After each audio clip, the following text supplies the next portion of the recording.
El reino de la belleza. Grecia y el mundo griego del siglo IV a.C. al I después de Cristo. El gran despertar del arte a la libertad tuvo lugar en los 100 años aproximadamente que van del 520 al 420 a.C. Hacia el final del siglo V, los artistas habían adquirido plena conciencia de su poder y maestría, de los que su público se hizo eco. Aunque los artistas aún eran considerados como artesanos y tal vez desdeñados por los snobs, un número creciente de personas comenzaba a interesarse por las obras por sí mismas y no por sus funciones religiosas o políticas. La gente discutía los méritos de las diferentes escuelas artísticas, esto es, de los diversos métodos, estilos y tradiciones que distinguían a los maestros de cada ciudad. No hay duda alguna de que la comparación y la competencia entre esas escuelas estimulaba a los artistas a esfuerzos cada vez mayores, ayudándoles a forjar la variación que admiramos en el arte griego. En arquitectura, diversos estilos empezaron a ser empleados conjuntamente. El Partenón se construyó en estilo dórico, pero en los edificios posteriores de la Acrópolis se introdujo el estilo llamado jónico. El edificio que constituye su más perfecto exponente es el templo denominado el Erecteion. El principio que rige a esos templos es el mismo del dórico, pero el aspecto y el carácter del conjunto son muy diferentes. Las columnas del templo jónico son mucho menos fuertes y robustas, son como ligeros troncos, y el capitel o remate no es mayor que un sencillo y liso cojín, pero ricamente adornado con volutas a los lados, las cuales parecen desempeñar nuevamente la función de la parte que sostiene la viga sobre la que descansa el techo. La impresión de conjunto de estos edificios, con sus pormenores bellamente labrados, es de sosiego y gracia infinitos. Análogas características predominan en la escultura y pintura de este periodo, que comienza con la generación siguiente a Fidias. Atenas, durante este periodo, se halló envuelta en una guerra terrible que terminó con su prosperidad y con la de Grecia. En el 408 a.C., durante un breve lapso de paz, se erigió un pequeño templo en la Acrópolis dedicado a la diosa de la victoria. Sus esculturas y ornamentación revelan el cambio de gusto hacia la delicadeza y el refinamiento que se refleja también en el estilo jónico. Las figuras han sido lastimosamente mutiladas, sin embargo, escogeré una de ellas para mostrar cuánta belleza posee aún esta figura rota, sin cabeza y sin manos. Representa a una muchacha, una de las diosas de la victoria, deteniéndose a abrocharse la sandalia que se le ha soltado al andar. Cuán deliciosamente ha sido captada esa momentánea detención y cuán suave y airosamente caen las delgadas ropas sobre el hermoso cuerpo. Podemos observar en estas obras que el artista podía plasmar cuanto deseaba, ya no tenía que forcejear con dificultad alguna al representar el movimiento o el escorzo. Tal vez le llevara a cierto envanecimiento esta facilidad y virtuosismo. El artista del friso del Partenón, que vimos en el capítulo anterior, no pareció preocuparse mucho acerca de su arte o de lo que estaba realizando. Sabía que su tarea consistía en representar una procesión y se esforzó cuanto pudo en hacerlo bien y con claridad. Difícilmente se daría cuenta de que era un gran maestro, acerca del cual seguirían hablando viejos y jóvenes miles de años después. El friso del Templo de la Victoria muestra quizá el comienzo de un cambio de actitud. Este artista estaba orgulloso de su inmenso poder, y con razón, y así, gradualmente, durante el siglo IV, la consideración del artista varió. Las estatuas de Fidias fueron famosas en toda Grecia como representaciones de los dioses. En cambio, las estatuas de los templos del siglo IV merecieron su reputación más bien en virtud de su belleza, como obras de arte. La gente discutía acerca de las pinturas y las estatuas, lo mismo que acerca de los poemas o los dramas. Elogiaban su belleza o criticaban su forma y estilo. El gran artista de aquel siglo, Praxíteles, fue famoso sobre todo por el encanto de su obra y por el carácter amable y sugestivo de sus creaciones. Su obra más celebrada, cuyo elogio cantaron muchos poemas, representa a la diosa del amor, la joven Afrodita, entrando en el baño. Pero esta obra desapareció. Solamente se conoce una obra suya, aunque no fue en modo alguno tan famosa en la antigüedad. Representa al dios Hermes sosteniendo a Dionisos niño y jugando con él. Al retroceder, si lo comparamos con esta escultura que vimos en el capítulo anterior, vemos la enorme distancia que ha recorrido el arte griego en 200 años. En la obra de Praxíteles ha desaparecido toda huella de rigidez. El dios se halla ante nosotros en una postura relajada que en nada ofende a su dignidad, pero si reparamos en cómo consiguió Praxíteles este efecto, advertimos que ni siquiera entonces había sido olvidada la lección del arte antiguo. También Praxíteles procuró mostrarnos los puntos de flexión del cuerpo, poniéndolos de manifiesto con tanta claridad y precisión como le fue posible. Pero ahora pudo realizar todo esto sin que resultara rígida y embarada su escultura. Pudo mostrar los músculos y huesos dilatándose y moviéndose bajo la piel suave, y pudo dar la impresión de un cuerpo vivo en toda su gracia y belleza. Sin embargo, es necesario darse cuenta de que Praxíteles y otros artistas griegos llegaron a esta belleza merced al conocimiento. No existe ningún cuerpo vivo tan simétrico, tan bien constituido y bello como los de las estatuas griegas.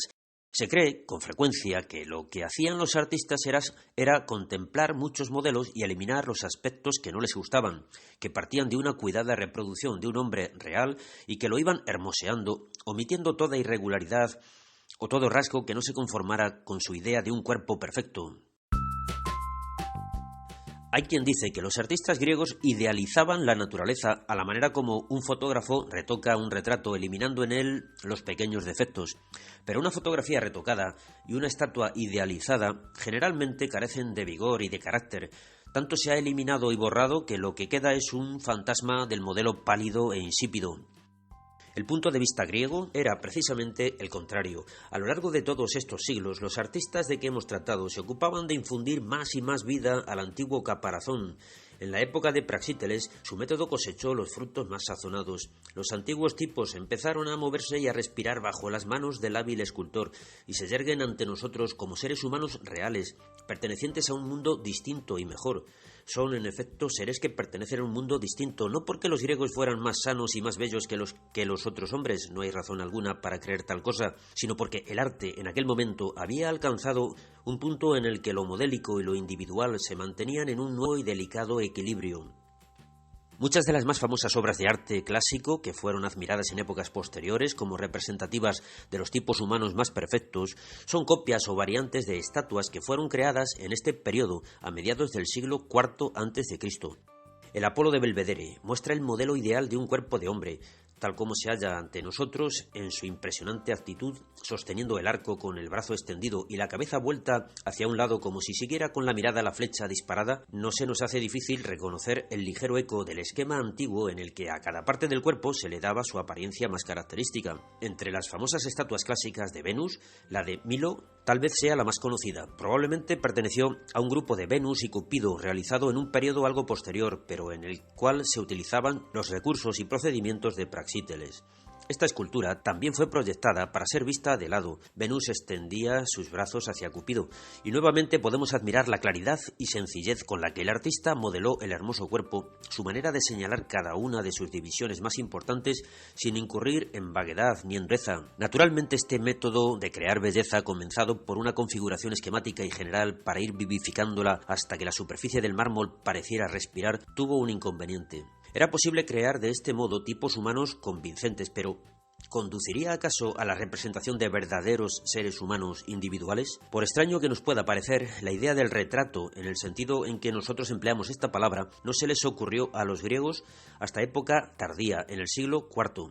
Ciertamente oímos hablar de retratos realizados en tiempos anteriores, pero esas estatuas no tuvieron probablemente un gran parecido. Un retrato de un general era poco más que la representación de un apuesto militar con yelmo y bastón de mando. El artista no reproducía nunca la forma de su nariz, las arrugas de su frente o su expresión personal. Es un extraño hecho, del que no nos hemos ocupado bastante todavía, este de que los artistas griegos, en las obras suyas que conocemos, hayan esquivado el conferir a los rostros una expresión determinada. En verdad, esto es mucho más sorprendente de lo que parece a primera vista, puesto que difícilmente garabateamos una simple cara en un papel cualquiera sin darle alguna expresión acusada, cómica generalmente. Las estatuas griegas, claro está, no son inexpresivas en el sentido de parecer estúpidas y vacuas, pero sus rostros no parecen traducir nunca ningún sentimiento determinado. Para evitar esta indeterminación, los maestros griegos tendrían que haber mostrado el movimiento de las facciones, el cual hubiera contorsionado y destruido la sencilla regularidad de la cabeza. En la generación posterior a Praxíteles, hacia la terminación del siglo IV, fue cuando se realizó este descubrimiento artístico aún más importante.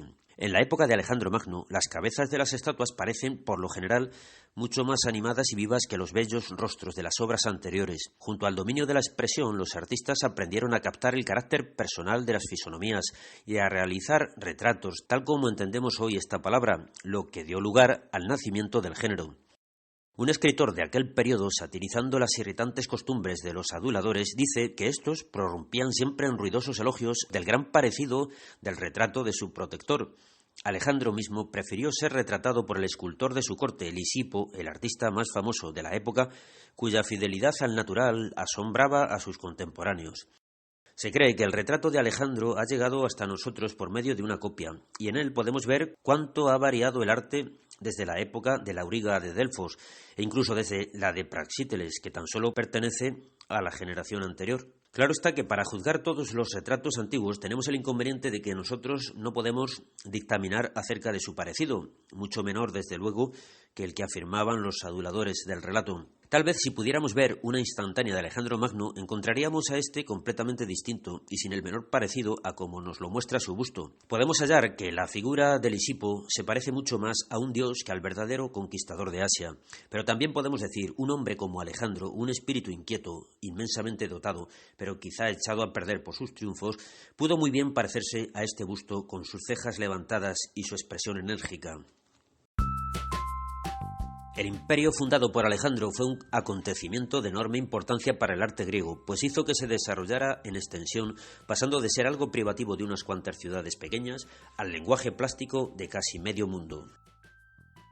Este cambio afectó al carácter del último periodo artístico griego, al que generalmente nos referimos con el nombre de arte helenístico, de acuerdo con la denominación que se da de ordinario a los imperios fundados por los sucesores de Alejandro en territorio oriental. Las opulentas capitales de estos imperios, Alejandría en Egipto, Antioquía en Siria y Pérgamo en Asia Menor, encargaban a los artistas obras muy diferentes de las que ellos estaban acostumbrados a realizar en Grecia. Ni siquiera en la arquitectura fueron suficientes las sencillas y sólidas formas del estilo dórico y la gracilidad del jónico. Fue preferida una nueva forma de columna, que había sido inventada a principios del siglo IV y que recibió su nombre de la rica ciudad mercantil de Corinto. En el estilo corintio se añadió el follaje a las volutas jónicas en espiral para adorno de los capiteles. En este estilo la ornamentación es por lo general mucho más rica en todo el edificio. Esta lujosa modalidad acompañó a todas las suntuosas construcciones realizadas en gran escala en las ciudades de Oriente de reciente fundación. Pocas de ellas se han conservado, pero lo que quedó de épocas posteriores nos ofrece una impresión esplendorosa y de gran magnificencia. Los estilos e invenciones del arte griego se adaptaron a la escala y a las tradiciones de los imperios orientales. He dicho que el arte griego se vio obligado a sufrir un cambio en el periodo helenístico. Este cambio puede observarse en algunas de las obras más famosas de aquella época. Entre ellas, un altar de la ciudad de Pérgamo, erigido hacia el 170 a.C., con esculturas que representan la lucha entre los dioses y los titanes. Es una obra magnífica, pero inútilmente buscaremos en ella la armonía y el refinamiento de la primitiva escultura griega. Evidentemente, el artista se propuso conseguir efectos de gran fuerza dramática. La batalla se desencadena con violencia terrible. Los torpes titanes son aniquilados por los dioses triunfantes y se debaten en el dolor y la agonía. Todo está lleno de salvaje movimiento y de ropajes agitados. Para lograr efectos más llamativos, el relieve ya no es plano, sino compuesto de figuras sobresaliendo casi enteramente de la pared y que, en su lucha, parecen desbordarse por la escalera que conduce hacia el altar, como despreocupándose del puesto que les corresponde. El arte helenístico gustó mucho de obras tan bravías y vehementes porque quería resultar impresionante, y efectivamente lo es. Algunas de las obras escultóricas clásicas que han disfrutado de mayor renombre en épocas posteriores fueron creadas en el periodo helenístico. Cuando en 1506 se descubrió el grupo de Laocoonte, los artistas y los coleccionistas quedaron literalmente anonadados por el efecto que les produjo este trágico grupo. Representa la terrible escena que también ha sido descrita por Virgilio en la Eneida. El sacerdote troyano Laocoonte exhortó a sus compatriotas a que rechazaran el gigantesco caballo en el que se ocultaban los soldados griegos. Los dioses, al ver impedidos sus planes de destruir Troya, enviaron 2 gigantescas serpientes de mar para que se apoderaran del sacerdote y de sus 2 infortunados hijos y los estrujaran entre sus anillos. Es esta una de las más despiadadas acciones perpetradas por los olímpicos dioses contra los pobres mortales. tan frecuentes en la mitología griega y romana. Nos gustaría saber el efecto que causó esta historia al artista griego que concibió este impresionante grupo. ¿Quiso hacernos sentir el horror de la escena en la que se hace sufrir a una víctima inocente por haber dicho la verdad? ¿O lo que principalmente deseó fue mostrar su capacidad de representar una lucha terrible y en cierto modo sensacionalista entre hombres y bestias? No le faltaron razones para sentirse orgulloso de su arte. La manera como los músculos del tronco y los brazos acusan el esfuerzo y el sufrimiento de la desesperada lucha, la expresión de dolor en el rostro del sacerdote, el desvalido retorcerse de los dos muchachos y el modo de paralizar este instante de agitación y movimiento en un grupo permanente ha excitado desde entonces la admiración. Pero a veces no puedo por menos de sospechar que este era un arte que se proponía llamar la atención de un público que disfrutaba también con la visión horrible de las luchas de los gladiadores. ¿Acaso es una equivocación poner reparos al artista por tal motivo? Lo probable es que en esta época, la del periodo helenístico, el arte perdiera en gran parte su antigua conexión con la religión y la magia. Los artistas se preocupaban por los problemas intrínsecos del arte. Por ello, la representación de una lucha dramática semejante, con todos sus movimientos, su expresión e intensidad emotiva, era precisamente la clase de empresa que había de probar el temple de un artista. Lo injusto o justo del destino de Laocoonte no le preocupó lo más mínimo al escultor. Fue en esta época y en esta atmósfera cuando las personas acaudaladas comenzaron a coleccionar obras de arte, a tener copias famosas si no podían poseer los originales y a pagar precios fabulosos por aquellas que podían obtener. Los escritores empezaron a interesarse por las cuestiones artísticas y a escribir acerca de la vida de los artistas, a reunir anécdotas acerca de sus modos de ser y a componer guías para los turistas. Muchos de los maestros más famosos entre los antiguos fueron pintores más que escultores, y solo sabemos de sus obras por lo que podemos hallar en los extractos de libros de arte clásicos que han llegado hasta nuestros días. Sabemos también que esos pintores se hallaban más interesados en los problemas espaciales de sus técnicas que en los servicios de su arte a una finalidad religiosa. Tenemos noticias de maestros que se especializaron en temas de la vida corriente, que pintaron la tienda de un barbero o escenas de teatro, pero todos esos cuadros se han perdido definitivamente. El único medio de que podamos formarnos alguna idea del carácter de la pintura antigua es contemplar las pinturas murales y los mosaicos que se han descubierto en Pompeya y en otros lugares. Pompeya fue un lugar de veraneo para los romanos de posición y quedó enterrada bajo las cenizas del Vesubio en el año 79 de nuestra era. Casi todas las casas y las villas de la ciudad tenían pinturas en sus muros, columnas y panoramas pintados, imitaciones de cuadros y del teatro. Estas pinturas no son, claro está, obras maestras, pero es sorprendente observar cuánta destreza existía en una ciudad pequeña y más bien de escasa importancia. Difícilmente se hallaría nada tan excelente si una de nuestras poblaciones costeras de verano fueran excavadas en la posteridad. Los pintores y decoradores de interiores de Pompeya explotaban libremente el acervo de las creaciones de los grandes artistas del helenismo. Entre tanta monotonía encontramos a veces figuras de gracia y belleza tan exquisitas como la imagen de esta muchacha que representa a una de las horas cortando una flor mientras baila. O hallamos pormenores como el de la cabeza de un fauno, de otra pintura, que nos da una idea de la maestría y facilidad alcanzada por estos artistas en el manejo de la expresión. Casi todo lo que puede entrar a formar parte de un cuadro puede hallarse entre estas pinturas murales de Pompeya. Bonitos bodegones, tales por ejemplo como dos limones con un vaso de agua y representaciones de animales, incluso paisajes había allí. Esta fue acaso la mayor innovación del periodo helenístico. El arte oriental antiguo no empleó paisajes sino para situar sus escenas de la vida humana o de campañas militares. Para el arte griego de la época de Fidias o de Praxíteles, el hombre continuaba siendo el objeto principal de interés del artista. En el periodo helenístico, época en la que poetas como Teócrito descubrieron el encanto de la vida sencilla entre los pastores, también los artistas trataron de evocar los placeres de la campiña para los viciados habitantes de la ciudad. Estos cuadros no son vistas reales de una casa de campo particular o de un bello paraje, son más bien conglomerados de todo aquello que constituye una escena idílica. Pastores y castillos, sencillos santuarios, casas de campo y montañas en la lejanía. Cada cosa estaba encantadoramente colocada en esos cuadros y el conjunto aparecía contemplado desde su mejor aspecto. Frente a estas obras experimentamos la sensación de estar contemplando realmente una escena apacible. Sin embargo, incluso esas pinturas son mucho menos realistas de lo que a primera vista podríamos creer. Si tuviéramos que responder a preguntas impertinentes acerca de la localidad o tratar de trazar un mapa de ella, pronto nos daríamos cuenta de que no nos es posible. Ignoramos cuál es la distancia que se supone existe entre la casa de campo y el santuario, o si está cerca o lejos del puente. El hecho es que incluso los artistas helenísticos ignoraban lo que nosotros llamamos las leyes de la perspectiva. La famosa avenida de Chopos que se pierde a lo lejos y que todos hemos dibujado en la escuela no era una empresa vulgar. Los artistas dibujaban pequeñas las cosas alejadas y de gran tamaño las próximas o importantes. Pero la ley de la disminución gradual de los objetos con la distancia, la trama fija con que podemos representar una vista, era desconocida en la antigüedad clásica. Se necesitó otro milenio para descubrirla. Por ello, hasta las obras más evolucionadas, más libres y confiadas del arte antiguo, conservan siempre algo de aquel principio del que aludimos al descubrir la pintura egipcia. Incluso aquí, el conocimiento de los perfiles característicos de los objetos particulares cuenta tanto como la impresión real recibida por medio de los ojos. Ya hemos advertido que esto no supone falta alguna en las obras artísticas, que deba lamentarse o ser menospreciada, puesto que dentro de cualquier estilo es posible alcanzar la perfección artística. Los griegos quebrantaron los rígidos tabúes del arte primitivo oriental y emprendieron un viaje de descubrimientos para añadir, por medio de la observación, nuevos aspectos a las imágenes tradicionales del mundo. Pero sus obras no se asemejan nunca a espejos en los que queda reflejado un particular rincón de la naturaleza. Llevan siempre la impronta de la inteligencia que los creó.